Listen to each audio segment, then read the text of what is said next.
बोला सर. नाही, मराठीत एक्सप्लेन करा चांगल्या प्रकारे. मराठीत एक्सप्लेन करा, मराठीत प्रेझेंट करा. IoT सिस्टम नाही, राजबेरी पाय फक्त. सर इकडे बघा, सांगा ना आता माहिती द्या. माझं नाव अमोल अण्णा कोलते. मी आज तुम्हाला कृषी दृष्टी या प्रोडक्टबद्दल इन्फॉर्मेशन प्रोव्हाइड करणार आहे. आता मार्केटमध्ये नॉर्मल ॲग्रिकल्चर स्प्रेइंग ड्रोन तर अवेलेबल आहे, बट ॲग्रिकल्चर स्प्रेइंग ड्रोन ते काय करतात, जे की युनिफॉर्मली पिस्टेड स्प्रे करते ओव्हरऑल सगळ्या फील्डवर. ते युनिफॉर्मली पिस्टेड स्प्रे करण्यामागं काय होतं, जिथं नीड नाही तिथं पण प्लांटला पेस्टिसाइड्स वगैरे स्प्रे होत आहे. त्यामुळं डिसॲडव्हान्टेज हा आहे, ज्या ठिकाणी नीड नाही तिथं पण पेस्टिसाइड्स वगैरे वेस्टेज होतं. तर त्यावर सोल्युशन फाईंड करण्याकरता आम्ही काय केलं, AI द्वारे इमेज कॅप्चर करून त्यावर डिसीज आयडेंटिफाय करून टार्गेटेड ठिकाणीच पेस्टिसाइड्स वगैरे स्प्रे करतात. इन केस जर डिसीज डिटेक्ट नाही झाला तर त्या ठिकाणी पेस्टिसाइड्स वगैरे स्प्रे नाही होणार. आणि डिसीज डिटेक्ट झाले तर ते त्या प्लांटला किती प्रमाणात पेस्टिसाइडची नीड आहे त्याचे कॅल्क्युलेशन करून तो त्या प्रमाणात तेवढं पेस्टिसाइड्स वगैरे स्प्रे करतो. आणि इन केस फ्युचरमध्ये त्या प्लांटला जर कोणता डिसीज येणार असेल तर तो अर्ली स्टेजलाच डिसीज डिटेक्ट करणार. डिसीज डिटेक्ट करून त्या प्लांटला तुम्ही हा डिसीज येऊ नये म्हणून काय प्रिव्हेन्शन सिस्टम अप्लाय करायला हवी, हा फार्मरला सजेशन वगैरे किंवा ट्रीटमेंट, तुम्ही याच्यावर काय ट्रीटमेंट अप्लाय करायला हवी याचे सजेशन वगैरे द्या. याचा एक आता हा कॅमेरा मॉड्यूल आहे आपला. कॅमेरा मॉड्यूल इमेज वगैरे capture camera module image capture करणार. ओके. इमेज कॅप्चर करून आपलं राजबेरी पायमध्ये मी डेटा सेट स्वतः सेल्फ कलेक्ट करून डेटा सेट कलेक्ट करून आणि केगारवरून डेटा सेट दोन्ही मर्ज करून मॉडेल ट्रेन केले.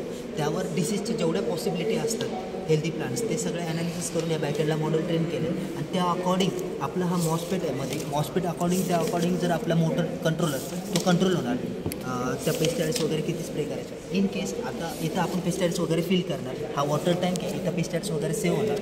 इथं जेव्हा पेस्टिसाइड्स ओव्हरफ्लो होणार तेव्हा येऊन इंडिकेशन आहे. इन केस जर वॉटर लेवल फिनिश झाली तर तो जिथून लॉन्च झाला होता तिथंच रिटर्न येणार आणि परत रिफिल वगैरे होणार. ओके. आणि इन केस एखाद्या फार्मरला जर ड्रोन वगैरे फ्लाय करता येत नसेल तर त्याला इको फ्रेंडली म्हणून आपण ॲप्लिकेशनद्वारे लँड वगैरे सिलेक्ट करायची. त्या लँडमध्ये तो ॲटोनॉमसली तेवढ्या जागेत फ्लाय वगैरे होणार. असं आमच्या टोटल ओव्हरऑल प्रोजेक्टची इन्फॉर्मेशन होती. तुम्ही शांत चित्ताने ऐकलं त्याबद्दल. माझा एक प्रश्न होता सर. एक प्रश्न होता माझा. आता एखादा शेतकरी काय माहिती का असाक्षर असतो, त्याला या बाबतीत काही नॉलेज नसतं, तर त्यासाठी तो व्यक्ती तो कशा प्रकारे नाही तुमची कंपनी कशी सर्व्हिस कशी प्रोव्हाइड करते मग त्याला? आम्ही बघा एक तर इमेज कॅप्चर करणार, फार्मरला काही इमेज वगैरे प्रोव्हाइड करणार नाही. आम्ही त्याला फक्त बॅकएंडला एक रिपोर्ट जनरेट करून देणार मराठी लँग्वेजमध्ये. असाक्षर जंतू वाचता येत नाही, पण त्याला ऑडिओ सिस्टम असणार, त्याला ऐकू घालणार आपण. आता बघा प्लांट विलेज ऑलरेडी अवेलेबल आहे मार्केटमध्ये. तर प्लांट विलेजमध्ये साक्षर आता प्लांट विलेजमध्ये काय करतात फार्मर, ते इमेज कॅप्चर करतात आणि त्यावर सजेशन वगैरे येतात ना. आता सुद्धा बऱ्यापैकी फार्मर व्हॉइस रिकॉग्निशन तर ते सिस्टमचे इम्प्लिमेंटेशन असणार. आणि तुम्ही म्हणतात फार्मर, आता बरेच फार्मर आहे ना ऑनलाईन शिफ्ट होणार. तर ऑनलाईन शिफ्टिंग करता त्याला त्या फळाची क्वालिटी वगैरे मेजर करण्यासाठी काहीतरी फिजिकल ॲपरन्स पाहिजे की बाबा समोरचं बाहेर आहे त्याला काहीतरी ॲपरन्स पाहिजे की तुमचं क्वालिटी आहे फळ. त्यासाठी आपण याची क्वालिटी वगैरे मेजर करून ॲनालिसिस करून त्या त्या फ्रूटची वगैरे क्वालिटी ॲनालिसिस करून एक रिपोर्ट जनरेट करून जेणेकरून तो जो बाहेर असेल त्याला ट्रस्ट होणार आणि त्याला ॲक्युरेट प्राईस वगैरे भेटेल. ओके. सर माझा एक प्रश्न होता, ह्या ड्रोनला या ॲग्री ड्रोनला DGCAचं अप्रुव्हल पाहिजे का? हो, ॲक्च्युली DGCAचा तो फ्लायर आपला ॲक्च्युली DGCAचा सगळ्या ड्रोनला फ्लाईंगला त्यांचा अप्रुव्हल ओके सर्टिफिकेट वगैरे असतात किंवा जो पायलट असतो त्याचे सर्टिफिकेशन बरेचसे त्याचे मेथड वगैरे असतात. आणि दुसरा प्रश्न असा होता माझा की आता पेस्टिसाइड हे 2 टाईपचे असतात, एक द्रवमध्ये आणि एक ठोसमध्ये. तर आपण त्याला दुसरे डिफरंट आता ह्या झाला लिक्विड फेजसाठी, तर तसे आपण डिफरंट साची त्याला यूज करणार.